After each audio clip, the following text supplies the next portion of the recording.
নমস্কার, হর হর মহাদেব। আজকে শুভ সোমবার। আমি আবার উপস্থিত হয়েছি মনোজ সনাতনী। আমার লড়াইটা সনাতন ধর্ম রক্ষার লড়াই,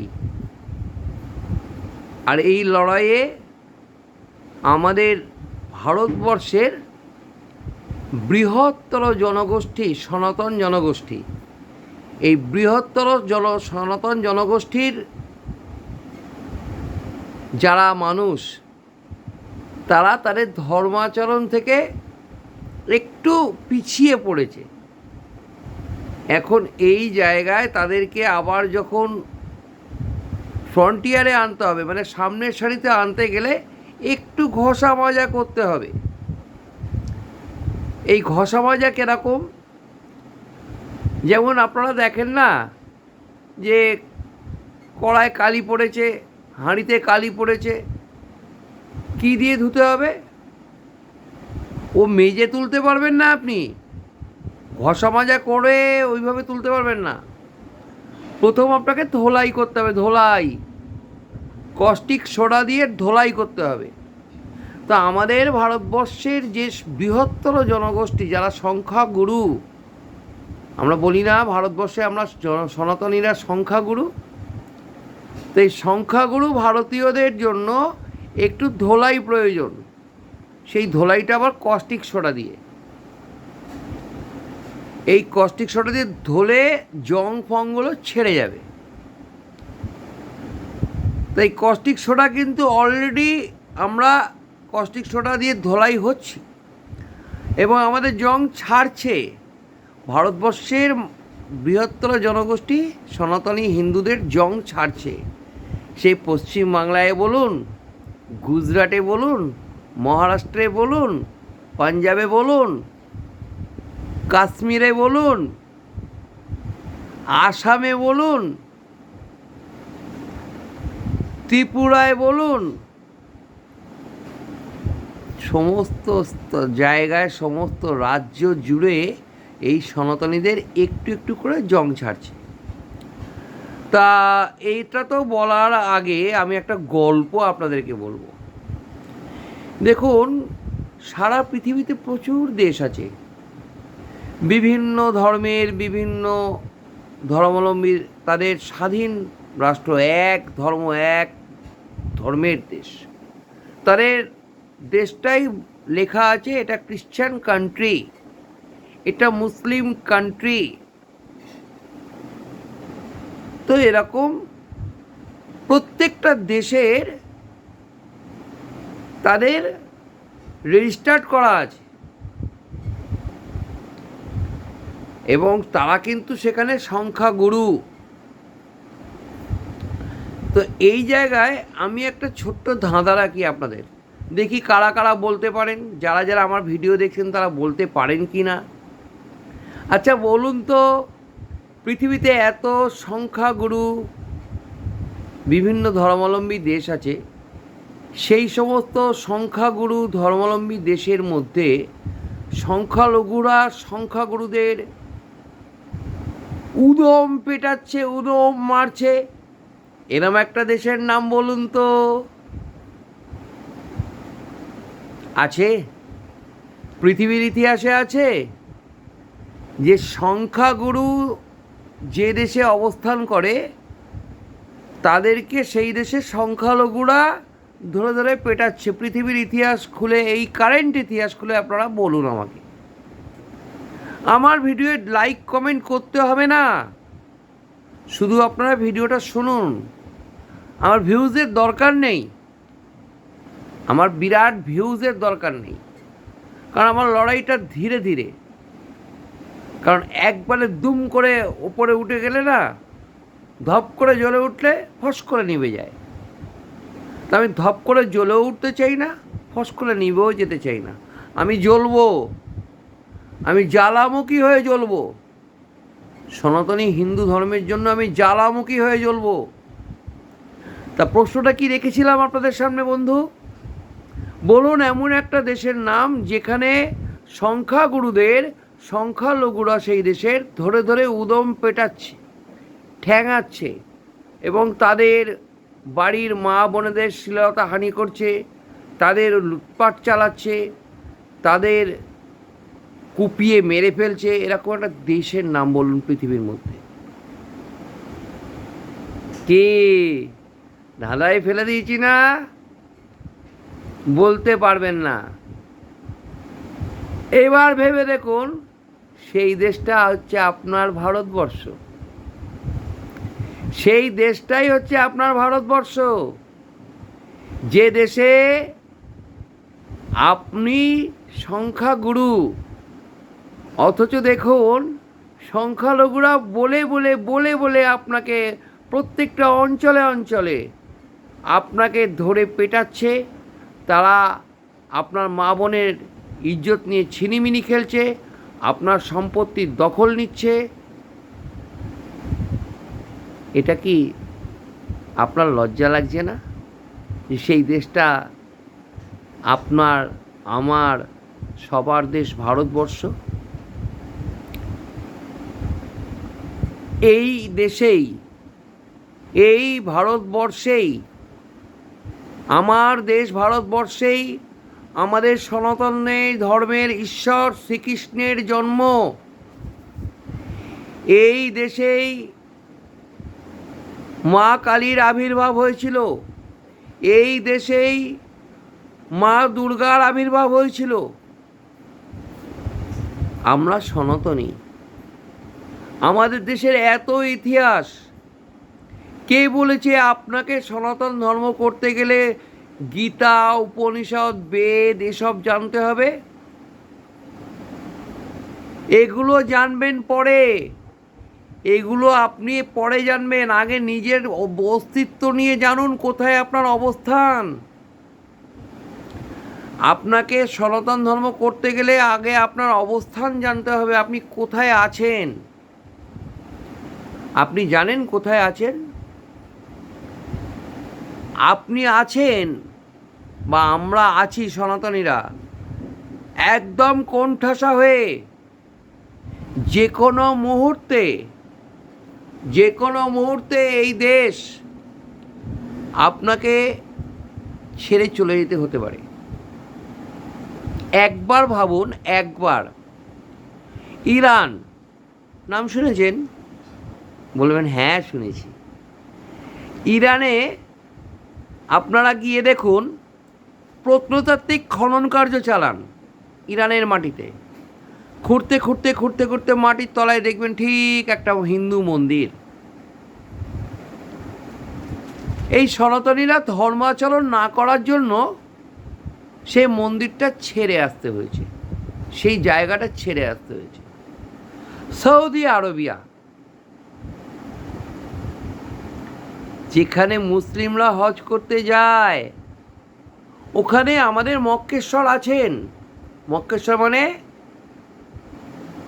জয় বাবা ভোলেনাথ, বাবা শিব ও শম্ভু, তিনি ওখানে আছেন।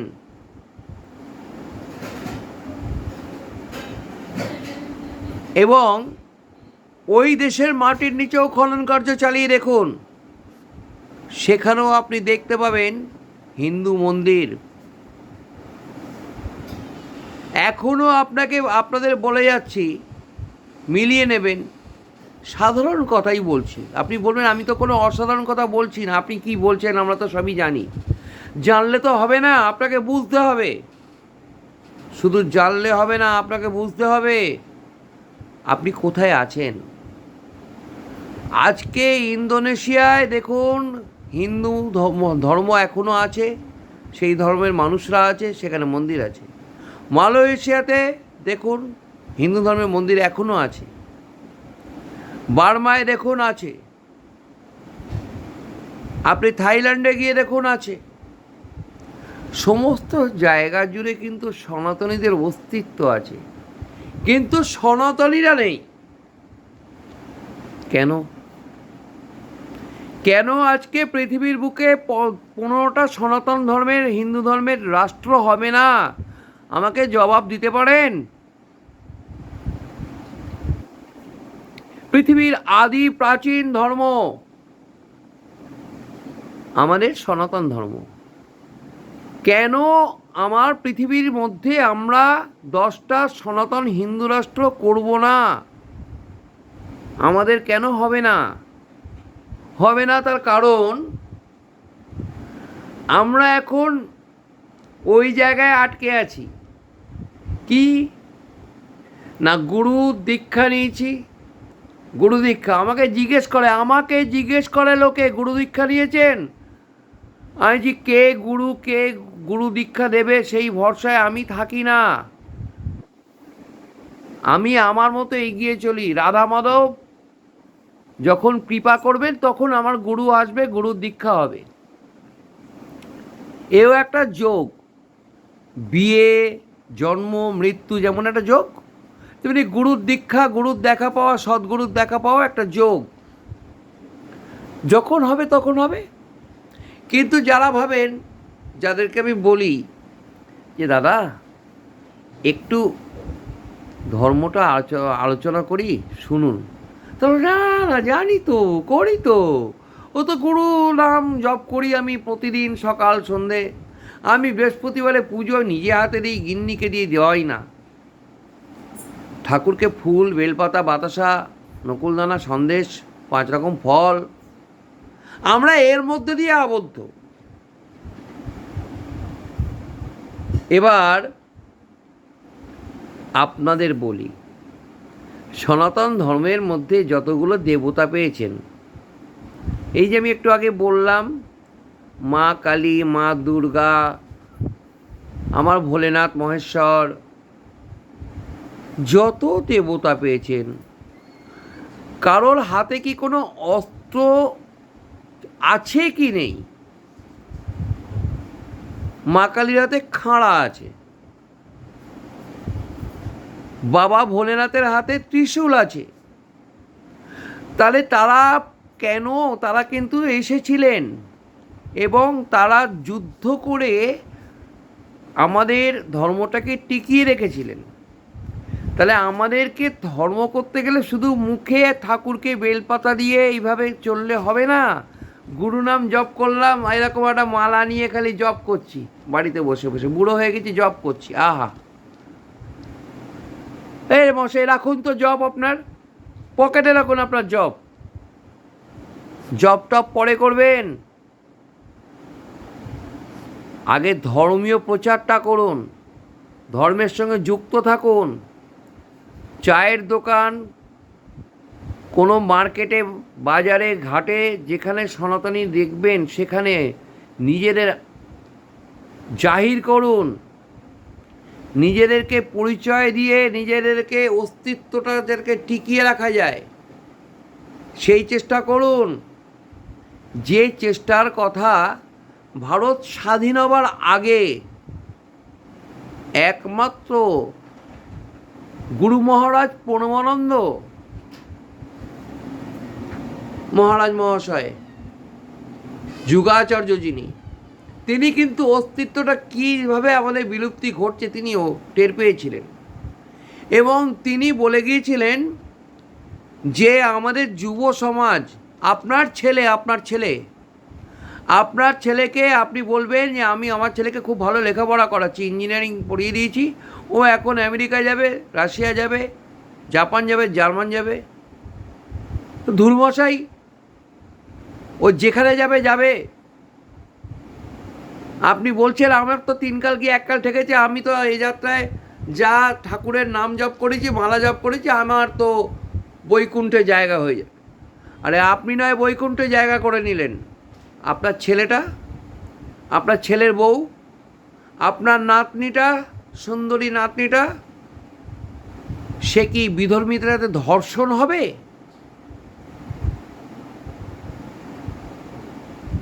আপনি কি এই জায়গায় ছেড়ে যাচ্ছেন? আপনি নিজে বাঁচলে বাপের নাম এই চিন্তা করছেন?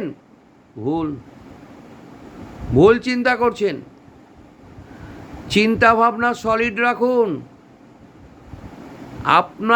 আমি কোনো ধর্ম নিয়ে বলছি না, কিন্তু আমাকে বলতে পারবেন না আমি কোনো ধর্মের সমালোচনা করছি। আমি আমার নিজ ধর্মের সমালোচনা করছি। আরে কোন ধর্মের সমালোচনা করব? তারা প্রত্যেকে ধর্মাচরণ করে। আপনি দেখুন, যত শিক্ষিতই হোক, যত বড় উচ্চ শিক্ষিতই হোক খ্রিস্টান কোনো ব্যক্তি, রবিবারে তাকে দেখবেন তো সকালবেলা স্নান প্রাণ করে একদম ফ্রেশ হয়ে কোথায় যাচ্ছে? গির্জায়। বড় বড় গির্জায় গিয়ে দেখবেন অনেক উকিল, ব্যারিস্টার, বড় দারোগাবাবু তারা খ্রিশ্চান, কিন্তু চার্চে যাচ্ছে প্রার্থনা করতে। নিজের ধর্মাচরণ করছে বলেই তো তারা টিকে আছে।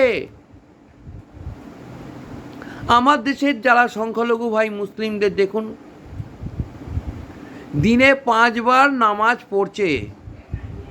ঈশ্বরের তাদের যে তারা যাকে ঈশ্বর বলে মনে করে, তারা আল্লাহকে মানে, 5 বার তারা নামাজ পড়ছে।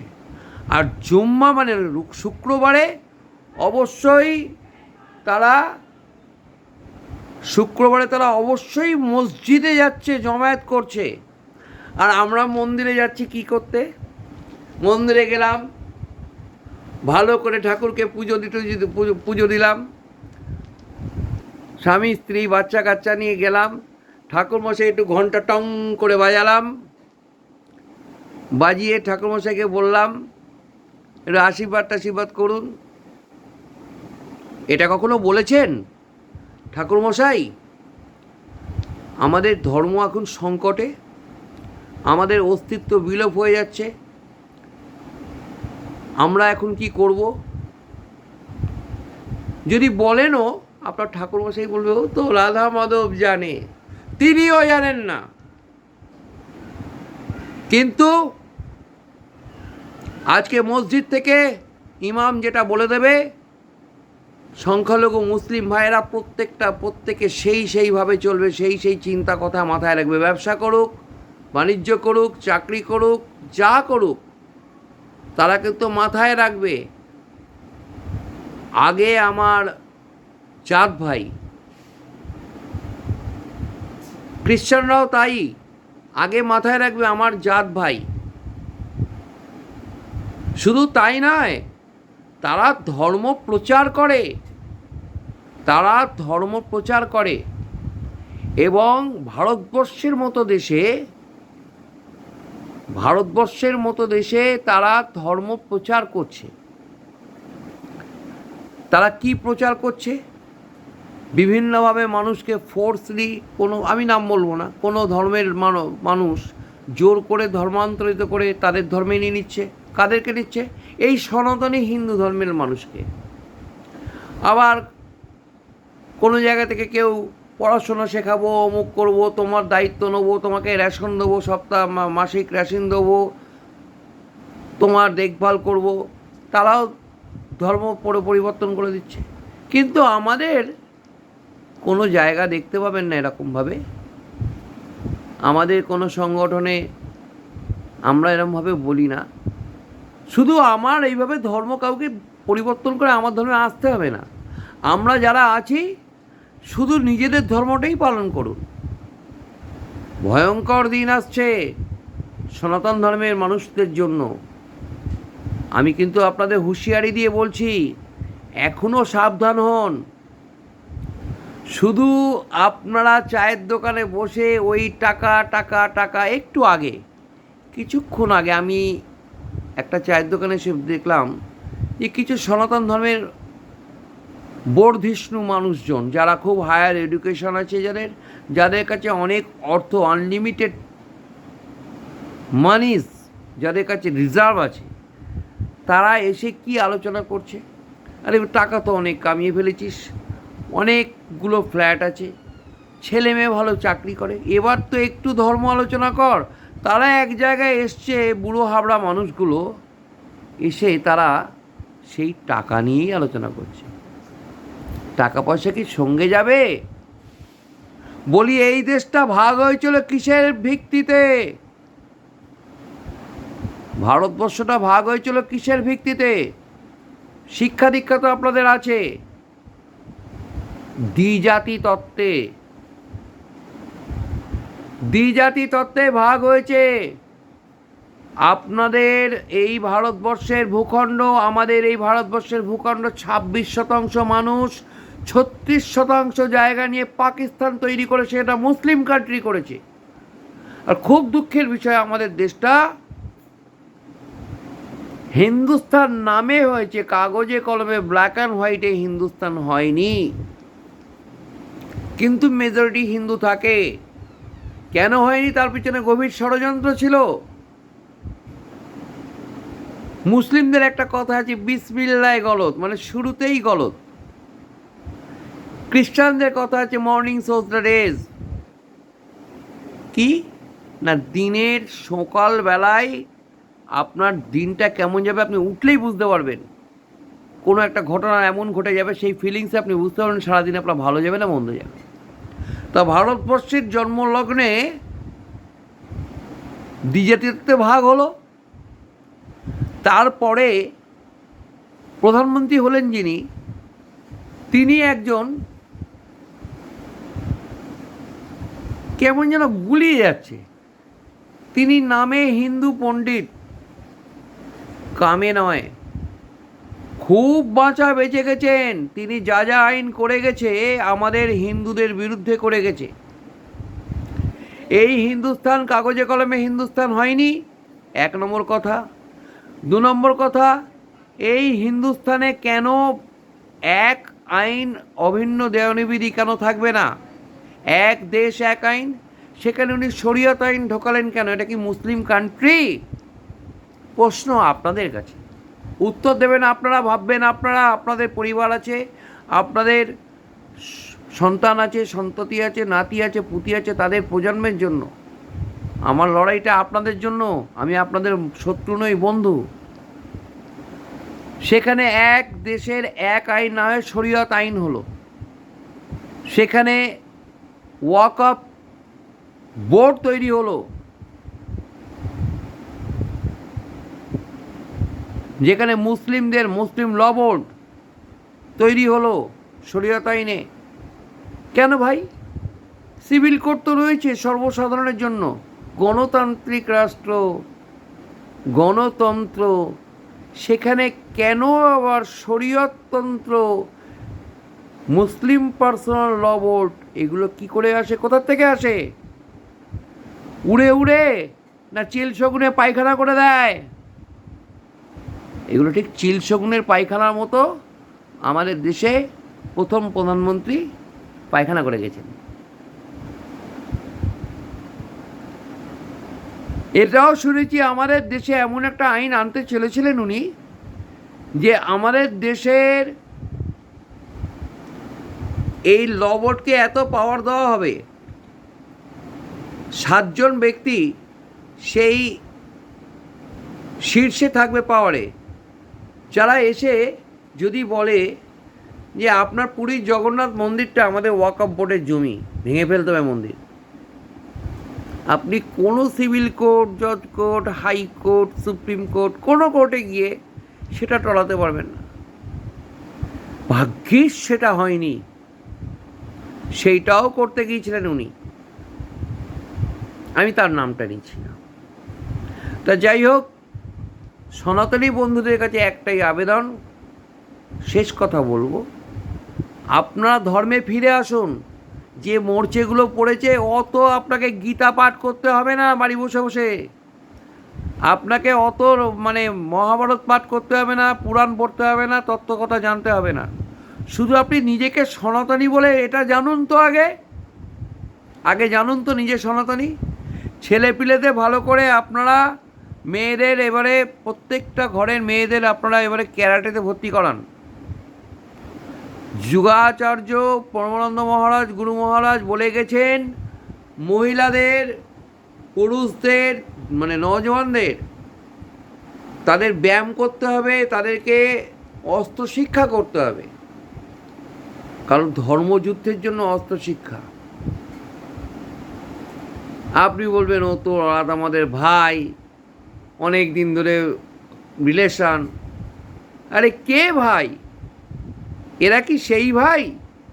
কুরুক্ষেত্র যুদ্ধে যেমন ব্লাড কানেকশনের ভাই, সেখানে আপনার ভগবান শ্রীকৃষ্ণ কি বলেছিল অর্জুনকে? অর্জুন বলেছে আমি যুদ্ধ করব না, আমার তো ভাই, ব্লাড কানেকশনের ভাই। সেখানে অর্জুন কি বলেছিলেন?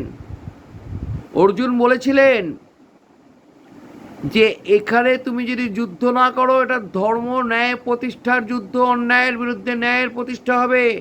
তুমি ভাই দেখবে না, বোন দেখবে না, কিচ্ছু দেখবে না, তুমি গান্ডীব তোলো, মানে ধনুক তোলো।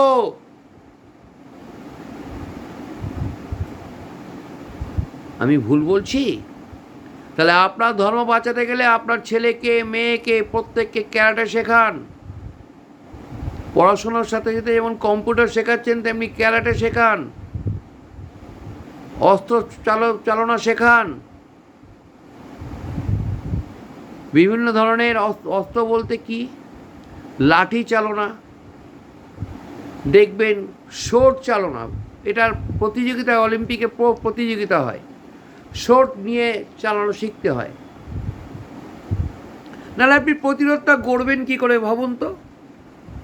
আজকে দেখছেন তো মালদাতে যদি একটা 2000 লোকের মপ এসে উড়িয়ে দিতে পারে কিছু হিন্দু এলাকা, যদি মনে করেন কালকে আপনার এলাকায়, আপনি যে এলাকায় থাকেন, টালিগঞ্জ, বালিগঞ্জ বলুন, দমদম বলুন, আপনি বলুন মেদিনীপুর বলুন, যে কোনো জায়গায় বলুন, আপনি বলুন নদিয়া বলুন, বসিরহাট বলুন, মপ গিয়ে যদি 2000 লোকের মপ গিয়ে হিন্দু পাড়ায় তছনছ করে, তছরুপি আলো মানে আপনার উপর চাপ সৃষ্টি করে, লুটতরাজ চালায়, আপনি রুখতে পারবেন? প্রতিরোধ করার ক্ষমতা আছে? নেই। কারণ ছেলেপিলেরা কিন্তু হিন্দু, সনাতন হিন্দু অনেক সংখ্যায় বেশি, তবুও ওদের সামনে রুখে দাঁড়ানোর ক্ষমতা নেই।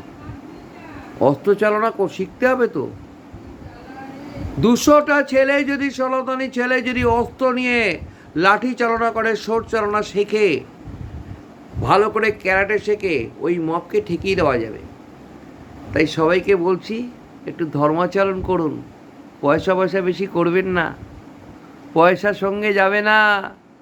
আমি নিমতলার ঘাট, কেওড়াতলার ঘাট, রতনবাবুর ঘাট, বহু শ্মশান ঘাট ঘুরে দেখেছি। বহু পয়সাওয়ালা মানুষ ওই খাটিয়ায় শুয়ে আছে, কিছুক্ষণ বাদে ফটাস করে খুলবে গেট, পুড়ে ছাই হয়ে যাবে।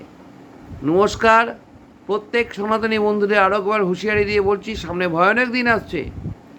ছেলে মেয়েদের অস্ত্র শিক্ষায় পারদর্শী করে তুলুন, কম্পিউটারের মতো এগুলোকে শিক্ষাদান করুন।